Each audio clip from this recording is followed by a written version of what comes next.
কি গো মা, আজকে কি রান্না করেছো?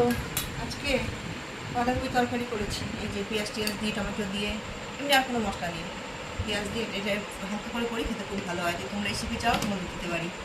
টিউশন পরোটা, এই যে সাদা তিলের পরোটা করেছি, সাদা তিল দিয়ে ময়দা মেখেছি, মেখে পরোটা করেছি, খুব ভালো লাগে। তোমরা খেয়ে দেখো। এই যে মেয়েকে দিচ্ছি, আমি একটু পোড়া পোড়া পছন্দ করি, মেয়েকে পোড়া পোড়া রেখে দিচ্ছি। আমি একটু পোড়া পছন্দ করি না, আমি দিচ্ছি। আজকে এই আপনি দিলাম, বুঝলে বন্ধুরা? তোমরা খাবে কেউ? চলে এসো। আর এই বক্সে কি আছে দেখিয়ে দাও বন্ধুদেরকে। আবার দেখাচ্ছি, দাঁড়া।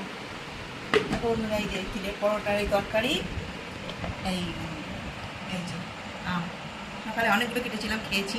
এখন তো খুব সস্তা, 20 টাকা 25 টাকা 10 টাকা আম, এখন বুঝতে পারছো। আমি 10 টাকা তো আম নিয়েছি। এই দেখো 10 টাকা করে নিয়ে এসেছি, এইটা হচ্ছে 40 টাকা করে নিয়েছে। তো এক বাক্স কেটেছিলাম, খাওয়া হয়ে গেছে দুপুরে, এগুলো রাত্রে খেয়ে নিচ্ছি। রাত্রে আরও একটা খাবার আছে, দেবো খুনি, পরে তোমাদের দেখাবো খুনি। হেভি খাবার আছে আরেকটা, এটা আমাদের শুভ কাজ হয়েছে, সেটার জন্য আমার মেয়ে আমার খাওয়াচ্ছি।